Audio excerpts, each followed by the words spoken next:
What do you make of this whole Antonio Brown situation now that he's gone from the Buccaneers? Well, let's just be frank. Meaning us as society, has no idea what the truth is outside of AB and the Buccaneers camp. As it stated during the game on Sunday, it looked like Antonio Brown had snapped for the third, fourth, fifth time. I don't know. I can't keep count with his breakdowns on the sideline to where he just left. He just quit. Antonio Brown then accused Bruce Arians of cutting him on the sideline. And then he also then told the media that he, as in Bruce Arians, was trying to force Antonio Brown back into the game despite Antonio Brown pleading that he was still injured. Bruce Arians took the stage today, or the podium, and clarified that he did not get any indication from the medical professionals, from the doctors, from the trainers that Antonio Brown even sought out medical attention. So now it's legitimately become he said, she said. No one knows what the truth is, but based off of what I'm understanding and what I'm getting, kind of like my own opinion once again, since I have no true understanding of what the truth is, I'm thinking Antonio Brown's full of shit. He took screenshots of a conversation with Alex Guerrero and screenshots of a conversation with Bruce Arians and shared it on social media to make it out to be that Bruce Arians had reached out to him to say that, there's no excuses, there's no days off.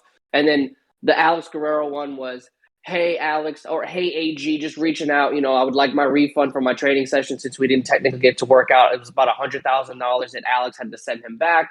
And Antonio Brown commented over the screenshot saying it's crazy how he charged me 100K, but we never even worked out. That goes to show like it's beyond me, it's the organization. And now Antonio Brown trying to take the I'm a victim slash I'm acknowledging I have mental health issues and it has nothing to do with that. It's about the genuine safety of my ankle and my career. Then supposedly he had asked the week before for his incentives that he was going to accumulate within the next couple of weeks to be fully guaranteed. That's not possible. You have to obviously hit the incentive before you go and make the money. That's kind of the point of it being an incentive. It's a reason to go out and perform so you can acquire that bonus. It like I said, there's just too much stuff going around. But again, if I had to put my intuition, my gut feeling, I'm not saying that AB wasn't hurt. I'm not saying that the ankle wasn't messed up. I'm not going to tell a man that his injury is fake. But to me, again, based off of those screenshots, it looked very doctored. It looked very fake. It looked kind of made up, to be honest with you. I think AB's full of shit. I don't think Bruce Arians has a reason to go out there and lie like that. If a player is truly that hurt, I don't necessarily see any coach at any level telling someone to get out there just because I feel like that could end up turning into a lawsuit, like you forcibly making me get into a game knowing that I'm injured. Again, I don't know the legality behind it or if that's even physically possible in the NFL, but Antonio Brown just blowing this out of proportion. The way that he acted, the way that he quit, the way that he threw his stuff and making a scene and making it about him. Videos have now surfaced that the team came out of halftime or not halftime, they came out before the game had started. They had a team huddle in the middle of the field at MetLife. Antonio Brown was by himself walking away. So it seemed like there were already some disgruntled issues and feelings before the game had even started. And then more reports have been surfacing pretty much all day today saying that Antonio Brown has been frustrated with the Buccaneers organization since he's gotten back from suspension. He felt that things had changed since then. Obviously, they were mad about him with the vaccination or fake vaccination card and then his injury. So he wasn't really focused on his rehabilitation. He was more focused on the drama.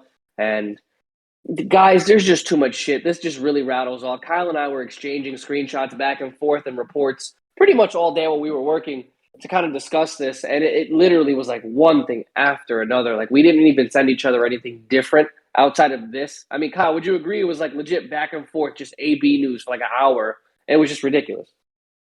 Yeah, I mean, when I look at the whole Antonio Brown situation, to me, he victimized himself out of anybody in this situation because I look at it in this perspective. Wherever AB goes, he's always the center of attention when it comes to drama. I mean, the situation that took place in Pittsburgh, I can't believe that Pittsburgh actually dealt with all of his BS during his tenure there. And then he goes to Oakland. Actually, that might have been Vegas when he went over there. That that didn't even last a couple months. That was a tire fire. He barely lasts 2 weeks in New England, and I mean, if my memory serves me correctly, I'm pretty sure he basically chastised or threatened Robert Kraft in the process before he got released by New England. And then he goes to Tampa, and the first year he's there, he misses the first 8 games due to suspension, but is relatively productive. And I don't think that anybody kind of disagrees with the fact that the guy is productive. I mean, the guy is a sensational athlete and one of the best wide receivers that we've seen this last decade. But there's just always drama attached to him. And it kind of shows up here in this situation again. And I think a lot of it stems to the fact that he believes that he wasn't getting enough targets in that game, because during halftime, he blew up in the locker room, and a lot of his teammates in the locker room had to calm him down because of that. And then you go into the third quarter, and he's refusing to go back into the game. And Bruce Arians goes up to him saying, "Hey, what's going on?" And from what Bruce Arians had said, he said Antonio had said that he wasn't getting enough targets. And then that's when Bruce Arians absolutely flipped and said, "All right, get the F out of here. You're done." Now, with the way that things happened, everybody just kind of assumed that AB was acting out of pocket, that this was just so uncalled for when it was actually happening. Now that we actually have the backstory of what led up to it, we at least have a better idea of what happened and why it happened. But it's pretty simple to me. AB crossed the line, because if he was so hurt, it would kind of be odd for me to believe that he was that hurt that when he was leaving the stadium, he was doing jumping jacks and then jogging out of the stadium at the same time of dealing with this massive, significant ankle injury. So I don't deny the fact that he had an ankle injury. He had been dealing with one for at least the last 2 months. But, the guy was on the field, and I watched the first half of the game, and he looked fine as far as I'm concerned. This is not like the AB from like 2013, 2014, or 15, but the guy is extremely productive. It didn't look like Tom was purposely avoiding the guy. I believe the guy had 5 targets in the first half. So to me, I think AB got mad because he didn't think that he was getting enough targets from Tom. And then when BA approached him about what was going on, and AB told him that he wasn't going to go into the game because he wasn't getting enough targets, I think they just had enough. And, that's where the split is. So, with AB, wherever he goes, there's drama attached to it. And if anybody wants to sign him, you got to do it at your own risk. Because the way that I look at it, if you're going to sign Antonio Brown, you kind of almost have to approach it as if you were going to sign Josh Gordon. Granted, the differences between the two are stark, and I'm not comparing AB and Josh Gordon's personal situations. But you have to understand, when you sign AB, you're not going to probably have him for the entire year. You're going to get limited production.